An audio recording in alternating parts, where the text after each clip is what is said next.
Sarap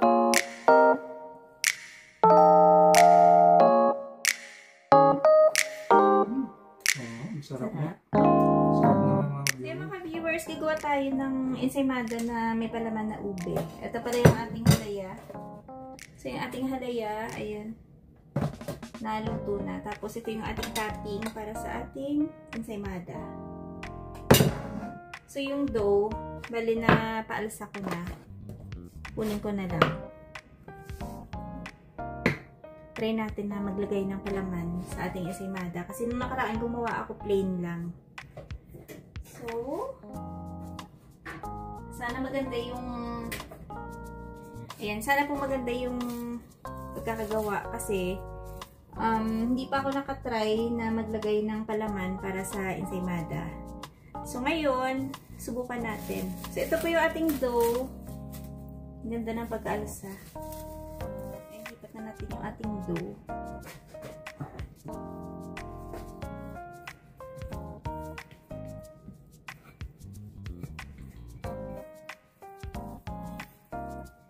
Ang ganda ng ating dough. Lipat natin para hindi masyado dumikit. Kasi malagkit siya. Ayan.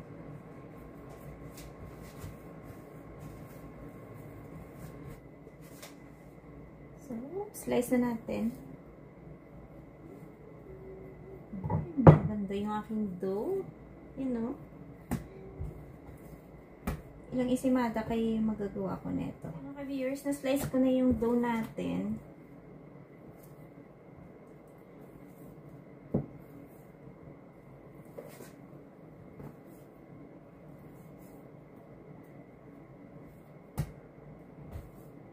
Ilang piraso to? 1, 2, 3, 4, 5, 6, 7, 8, 9, 10, 11, 12, 13, 14, 15. So, siguro gawin kong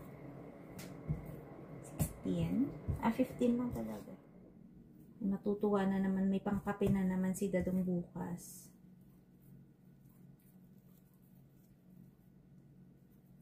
Ganda. Makunat. So, yung ginagawa ko po, pina-flatten ko muna yung dough. Tapos, lalagyan ko siya ng etong palaman. Bago ko siya i-roll. Para meron na siyang palaman. Tapos, pagkaluto, i-cool down lang at lagyan neto yung topping natin.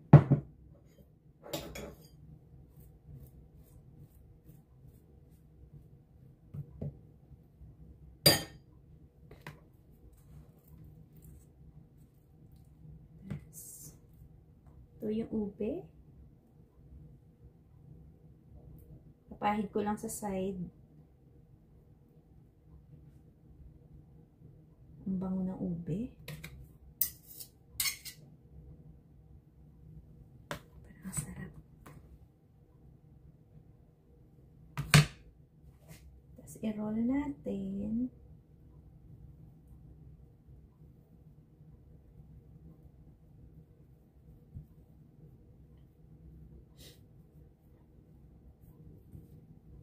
Ayan.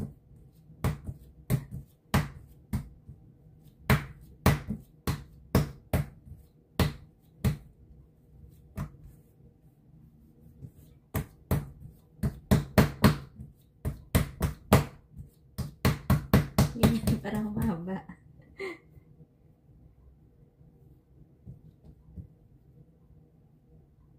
Ayan, meron na tayong cute na ensaymada. Ayan na.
ito na yung pang 16.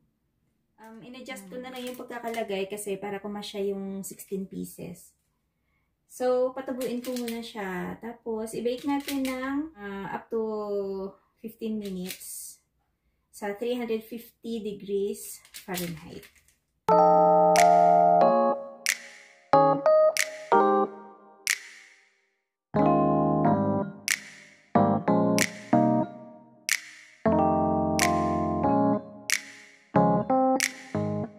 So, ito na siya mga ka-viewers. Ayan, pinapa-cool down ko lang. Tapos, lalagyan natin ng topping at cheese sa taas. Ayan o. May cheese tayo dito.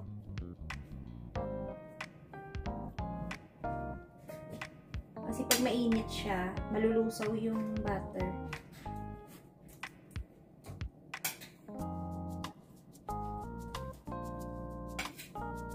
Tapos, gagdaran natin yung cheese sa taas. In fairness, ang lambot ng dough. Ang lambot ng bread.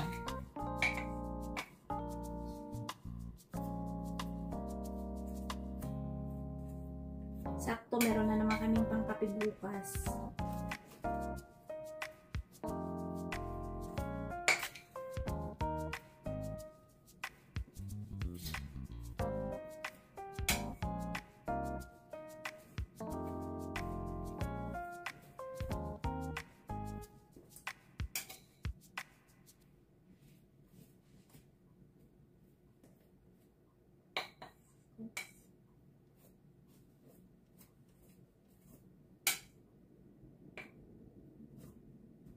Goodness.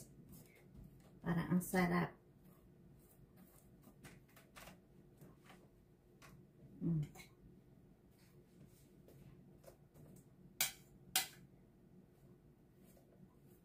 Wow.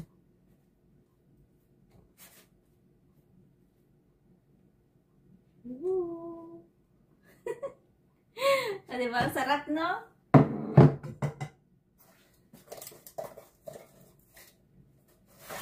Ang finale, yung ating cheese.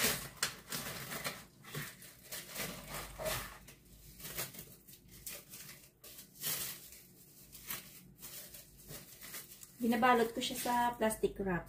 Pagka yung nabuksan na kasi titigas siya pagka yung ilalagay mo siya sa fridge na open lang kahit na ilagay mo siya sa box. So, ganyan.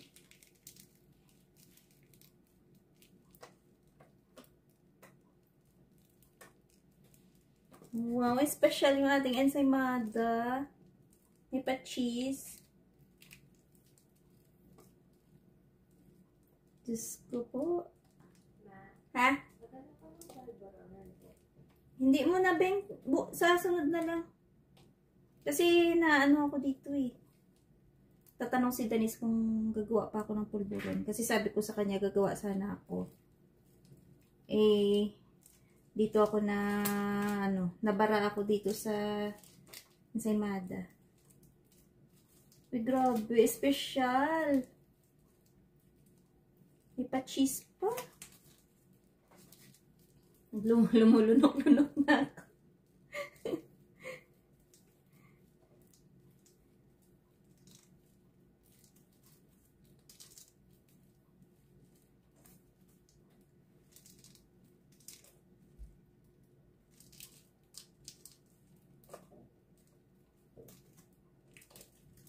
Para pagdating ni Dadong, kain na lang agad siya ng ensaymada.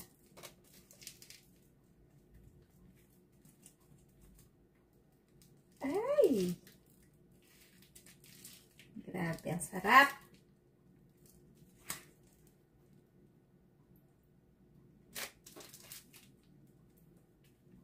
Wow!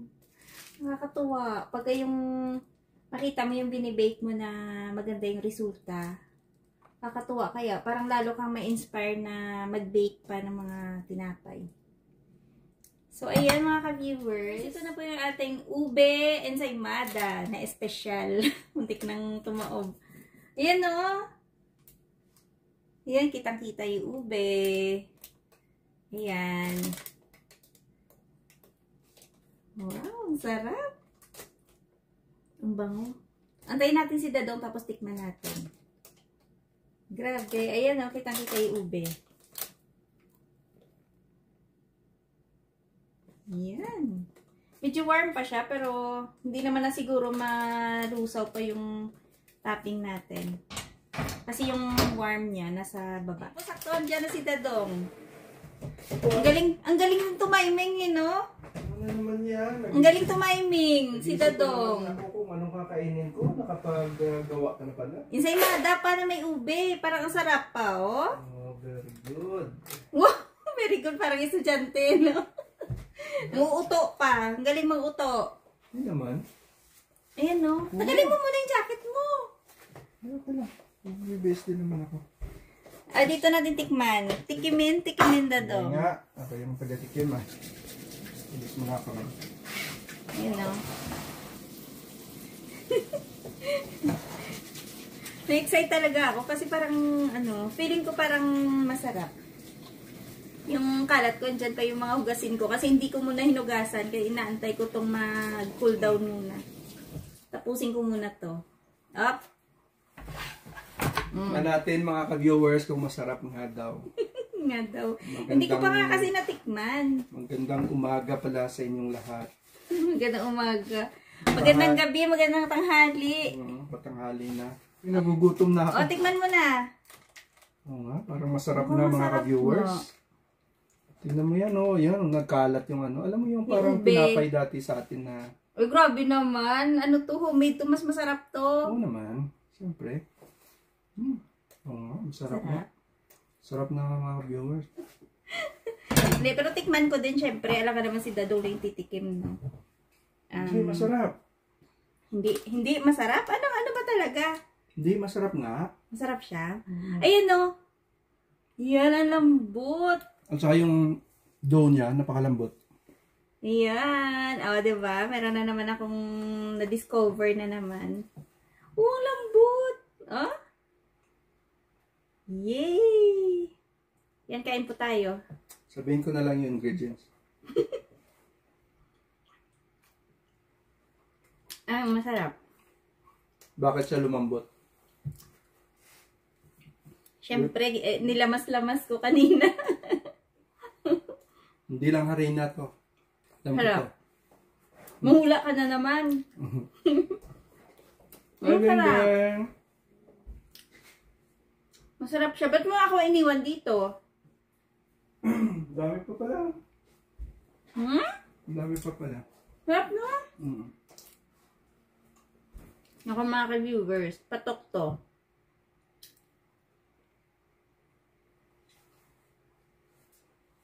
Hindi sa ano, pang dessert. Makikit over. Sarap.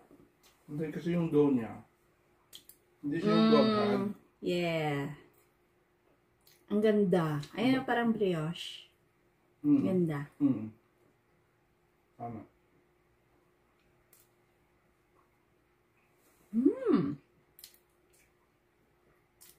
Ito na yung dinner ko. Kung hindi lang gabi, masarap magkape. Pa. Sarap magkape mga May viewers. pasok ka pa yun, no? Uy, ang ganda ng dough. Talaga. Oh? Ayan, naghihilahan.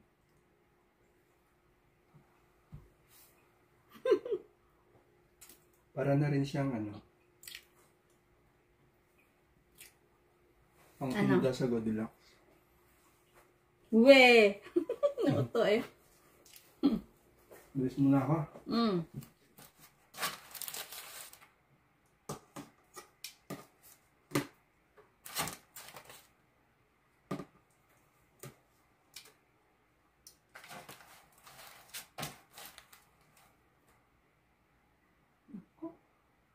Papatong-patong sila.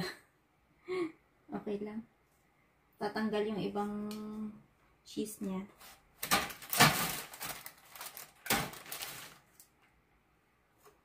Saan ba? Ayan, mga viewers. Dito ko na nilagay para hindi mag-dry yung ating bread.